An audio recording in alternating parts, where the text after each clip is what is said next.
SLE 23D 1200 অর্থাৎ 22 ইঞ্চি model হচ্ছে সিঙ্গারের। আমরা মাদারবোর্ডে দেখতে পাচ্ছি, মাদারবোর্ডে বেশ কিছু টেকনিশিয়ান এর আগে যারা দেখছেন তারা বেশ কিছু কাজ করছে। তো এই 22 ইঞ্চি প্যানেলগুলোতে অনেকেরই দ্বিধা যে 22 ইঞ্চি প্যানেল রিপেয়ার হয় না। এই ধরনের যারা একটু ভীতি নিয়ে থাকে যে ছোটো মালগুলো হয় না বা এইগুলো পসিবল না, সেই ক্ষেত্রে তাদের উৎসাহিত করার জন্য আজকের এই ভিডিওটা। মূলত আমার কাছে যে প্যানেলটি আছে তার এটা 5 ভোল্টের একটি ফুল এইচডি প্যানেল। আমরা পাওয়ার অন করছি এবং দেখে নেব স্ক্রিনের রেজাল্ট। দেখেন একদম পারফেক্ট ইমেজ, নো প্রবলেম।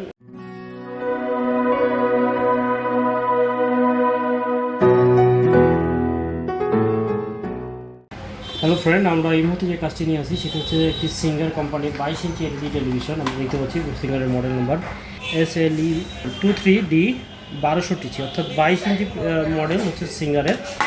আমরা মাদারবোর্ডে দেখতে পাচ্ছি, মাদারবোর্ডে বেশ কিছু টেকনিশিয়ান এর আগে যারা দেখছেন তারা বেশ কিছু কাজ করছে, যেটা মাদারবোর্ডের ইয়েতে কয়েকটা মডিউল লাগানো আছে। তো এখন যেই প্রবলেমটি হচ্ছে সেটি হচ্ছে এটা ফার্স্ট আমরা স্ট্যান্ড বাই পজিশনে নিয়েছি, স্ট্যান্ড বাই লাইট জ্বলে আছে। যখন এটাকে আমরা স্ট্যান্ড বাই রিলিজ করছি, স্ট্যান্ড বাই লাইট জ্বলে গেছে এবং স্ক্রিনে ফুল ব্ল্যাঙ্ক, প্যানেল ফুল ব্ল্যাঙ্ক, 22 ইঞ্চি প্যানেল ফুল ব্ল্যাঙ্ক। তো এই 22 ইঞ্চি প্যানেলগুলোতে অনেকেরই দ্বিধা যে 22 ইঞ্চি প্যানেল রিপেয়ার হয় না বা 22 ইঞ্চি প্যানেলগুলো কাজ করা সম্ভব হয় না, হাবিজাবি অনেক ধরনের মন্তব্য, অনেক ভ্রান্ত ধারণা আছে। তো ইউটিউব আমাদের টেকনিশিয়ানদের মধ্যে একসময় খুব ভালো একটা ইয়ে ছিল যে এলইডি এলসিডি রিপেয়ারই হয় না। তো আমাদের চ্যানেলের মাধ্যমে অনেকেই এটা উপলব্ধি করছে বা দেখে বুঝে এখন কাজ করার জন্য সকলেই উৎসাহী এবং সকলেই টুকটাক কাজ করতে পারছে এখন। তো এই ধরনের যারা একটু ভীতি নিয়ে থাকে যে ছোটো মালগুলো হয় না বা এইগুলো পসিবল না, সেই ক্ষেত্রে তাদের উৎসাহিত করার জন্য আজকের এই ভিডিওটা। মূলত আমার কাছে যে প্যানেলটি আছে তার এটা 5 ভোল্টের একটি ফুল এইচডি প্যানেল। আমরা দেখে নেব এর ভিসিসি ভোল্টেজ রেডি আছে কিনা।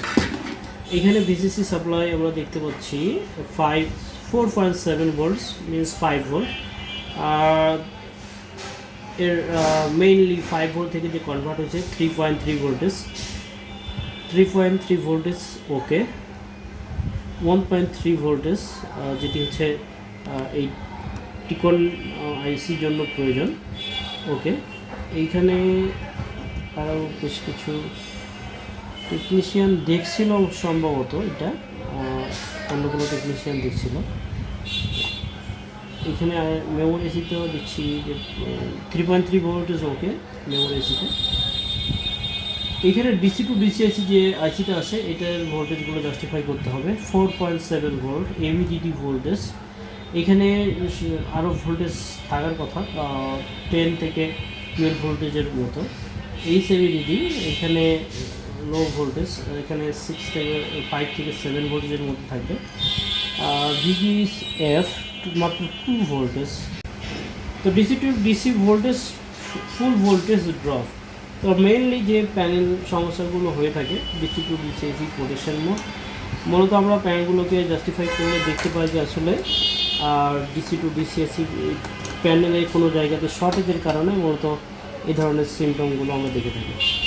তো এখানে আমরা দেখে নেব কি কন্ডিশান এই প্যানেলটিতে, কপগুলো পারফেক্ট আছে কিনা। তো সবচেয়ে ভালো হয় প্যানেলটিকে একদম খুলে নিই, তাহলে বোঝানোর সুবিধার জন্য বা ভিডিও করার সুবিধার জন্য আমরা সবসময় প্যানেলগুলো খুলে কাজগুলো দেখানোর চেষ্টা করি। খুলে নেব প্যানেলটা ওপেন করে, একদম আমাদের যে প্যানেল রিপেয়ারের যে টেবিলটি আছে ওখানে নিয়ে নেব।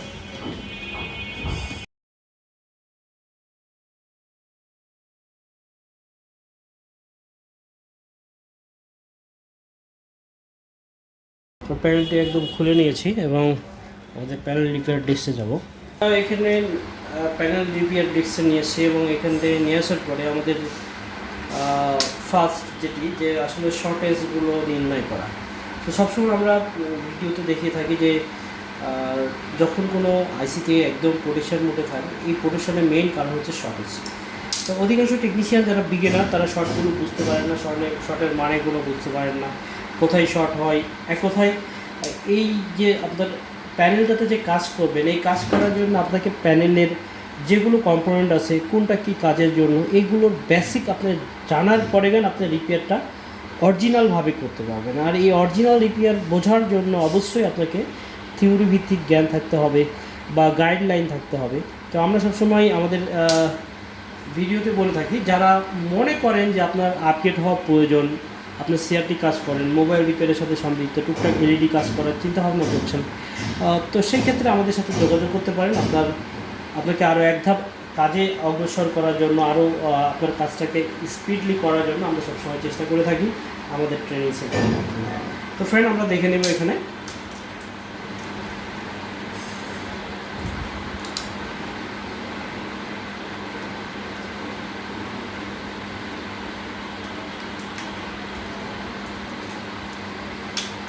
আলাদা একটি বোর্ড, যে বোর্ড দিয়ে আমরা সবসময় এই প্যানেলগুলো রিপেয়ার করে থাকি।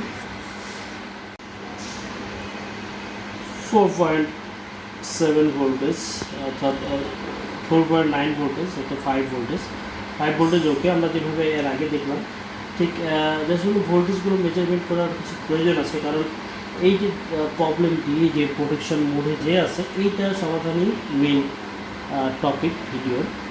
তো এইখানে আমরা দেখতে পাচ্ছি প্রথম শর্টেজ আছে। সাধারণত এখানে হাই ভোল্টেজ এবং নেগেটিভ ভোল্টেজগুলো সবসময় শর্ট হয়ে থাকে, আর এই শর্টেজের কারণেই মূলত এসিগুলো প্রোটেকশনে নিয়ে যায়।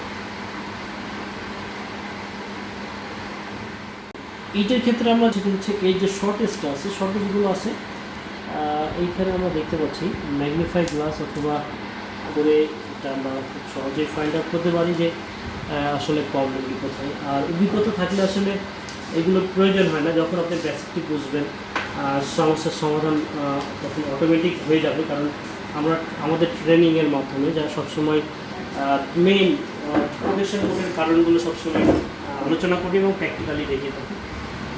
আর আমাদের মাইক্রোস্কোপের দেখানোর উদ্দেশ্য হচ্ছে যারা সাবস্ক্রাইবার আছে তারা যেন ভিডিওটি দেখে পরিপূর্ণ বোঝে, আইডিয়া নিয়ে কাজ করার জন্য চেষ্টা করতে পারে। আমরা এখানে দেখতে পাচ্ছি যে শর্টেজের মেইন কারণটি এখানে এক ধরনের ফায়ার হয়েছে, যে ফায়ারের কারণে মূলত ভোল্টেজগুলো প্রোটেকশন মোডে আছে। আর এই ফায়ারের জন্য আমরা সচরাচর ওয়ার্নিংয়ে রিপেয়ারে দিই। তো যারা ইউটিউবে আমার সাবস্ক্রাইবার আছেন তাদের কাজগুলোকে করার যে প্রচেষ্টা, এই প্রচেষ্টাকে আগানোর জন্য আমরা এইভাবে ভিডিওগুলো করার চেষ্টা করি যে এটা রিপ্লেস না করে কীভাবে আমরা রিপেয়ার করতে পারি। তো সেই ভিডিও এই ধরনের বেশ কিছু ভিডিও দেওয়া আছে, তারপরেও আমরা চেষ্টা করি যে এক একটা মডেল, প্রতিটা মডেলের যদি আমরা চিহ্নিত করে দিই তাহলে যারা ভিডিওগুলো পরিপূর্ণ দেখে তারা ঠিক একই পন্থায় কাজগুলো করার জন্য আপাতত চেষ্টা করতে পারবে। সাকসেস সবাই হইতে পারবে না, তবে বেশিরভাগ সাকসেস হবে যারা বারবার চেষ্টা করবে।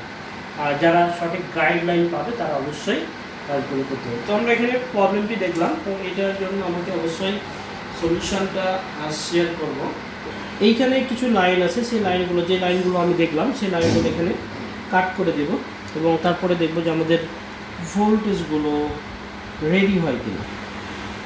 আমরা এখানে কিছু লাইনকে বাদ দিয়ে দিব, যে লাইনগুলো শর্টেজ আছে সেই লাইনগুলো বাদ দিয়ে দেব।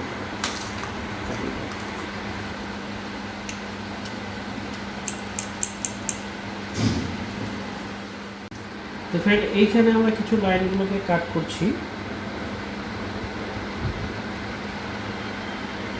লাইনগুলোকে কাট করছি এবং কাট করার পরে আমরা দেওয়া হয়েছে কাট করার পরে যদি লাইন দিয়েছি, যখনই লাইন দিয়েছি সঙ্গে সঙ্গে আমার স্ক্রিনে নো সিগন্যালের বারটি আপলোড করছে, কিন্তু পুরো আমরা ইমেজটি দেখতে পাচ্ছি না। মূলত এইটা হচ্ছে নন জিপি প্যানেল, জিও এ প্যানেল। তো এই প্যানেলগুলোতে কাট করার পরে লাইনগুলোকে আবার পুনরায় সংযোগ দিতে হয়, কারণ এই লাইন ছাড়া কোনো সময় প্যানেলের ইমেজ তৈরি হবে না। আমরা এই ব্যাপারে ফুল বেসিকটা আমাদের কোর্সের মাধ্যমে পরিপূর্ণ করে থাকি।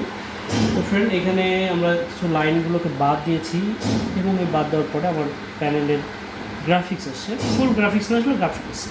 তো এখন আমরা যেটি কাজ করব, যে লাইনগুলো বাদ দিয়েছি এই লাইনগুলো যেখানে শর্ট ছিল এই শর্টেজটাকে রিমুভ করে আমরা এই লাইনগুলোকে সাইড কপে পার করে দিই। তো ফ্রেন্ড, তার আগে আমাদের প্রয়োজন এই কফের ফুল ডাটা শিটটা। তো ফ্রেন্ড, এখানে আমরা দেখতে পাচ্ছি আমরা এখানে দুইটি তার বাইপাস করছি। এই দুইটি আসলে যে দুইটি লাইন আমরা ডিসকানেক্ট করছি, সেই দুইটি লাইন, আর এই দুইটি লাইন সাইড দিয়ে এসে পরে এখানে স্পার্ক করছিল। তো ওই স্পার্ক জায়গাটা ক্লিন করতে হবে অবশ্যই মাস্ট। আর এই ক্লিনের পরে আমরা এখানে দুটো লাইন বাইপাস করছি যাতে পরবর্তীতে ওই শর্টেজটা না হয়। তো আমরা এখানে বাইপাস করছি। প্রতিটা ভিডিওতে আমরা বাইপাসের পদ্ধতিগুলো দেখাই, কীভাবে সাইড কপে বা কিভাবে আমরা বাইপাসগুলো করি, এগুলো নিয়ে বিস্তারিত আলোচনা আমাদের ক্লাসে হয়। আর যারা এই ধরনের কাজ করতে অবশ্যই ফেল করেন তারা অবশ্যই গাইডলাইনের জন্য যোগাযোগ করতে পারেন। দেখেন আমরা যখনই লাইন দুটি বাইপাস করছি এবং আমাদের প্যানেলটি ফুল ওকে। তো ফ্রেন্ড, আমাদের নো সিগন্যাল ইমেজটি চলে এসছে। এটাকে আমরা সঠিকভাবে ইয়ে করে আমাদের যে সিঙ্গার টেলিভিশনটি ওইখানে ফুল সেট আপ দেওয়ার পরে আমরা দেখে নেব আমাদের স্ক্রিনটির কাজের রেজাল্ট। আমরা এখান থেকে ফুল সেট আপ করবো। আমাদের যে সিঙ্গার টেলিভিশনটি ছিল মাদারবোর্ডে সেট আপ করার পরে আমরা ফুল ইমেজটি দেখব। তো ফ্রেন্ড, এখানে বাইপাস করার পরে আমরা সুন্দর করে টেপিং করি, কারণ এটা যেন ছিঁড়ে না যায় বা কাস্টমার এই ধরনের টেপিং করলে পরবর্তীতে আসলে কোনো ইফেক্ট হয় না বা ফিটিংয়ের সময় কোনো ঝামেলা হয় না। সবসময় আমরা চেষ্টা করি আমাদের যারা স্টুডেন্ট আছে তাদেরকে, আমার যারা সাবস্ক্রাইবার আছে তাদেরকে প্যানেলের ফুল টপিকগুলো, যে ছোটোখাটো বিষয়গুলো, এগুলো খোলামেলা আলোচনা করে তাদের ভ্রান্তগুলো ভুলগুলো ভেঙে কাজ করার জন্য উপযোগী করে দিলাম। তো ফ্রেন্ড, আমরা এটিকে ফুল সেট আপ দেবো, তারপরে দেখবো স্ক্রিন। আমরা প্যানেলটিকে ফুল সেট করে নিচ্ছি।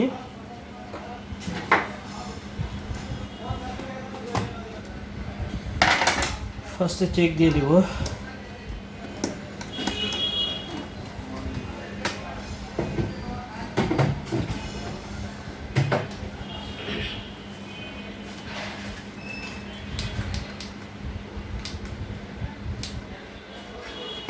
আমরা পাওয়ার অন করছি এবং দেখে নেব স্ক্রিনের রেজাল্ট। দেখেন একদম পারফেক্ট ইমেজ, নো প্রবলেম, যে নো সিগন্যাল বারটি পারফেক্ট আছে। আমরা দেখতে পাচ্ছি আমাদের যে প্যানেল সমস্যাটি ছিল এখন সেটা আর নাই। তো ফ্রেন্ড, কাজটি দেখলেন। যদি এই কাজটি ভালো লাগে তাহলে অবশ্যই ভালো একটি মন্তব্য সবসময় আশা করি। আর যারা নিজেকে আপডেট করতে চান অবশ্যই যোগাযোগ করতে পারেন স্ক্রিন নাম্বারে। আর যারা ভিডিওগুলো দেখে নিজেকে আপডেট করছেন তাদের জন্য শুভকামনা। দেখতে থাকুন, আমার চ্যানেলের পাশে থাকুন। দেখা হবে আবারও নেক্সট কোনো ভিডিওতে।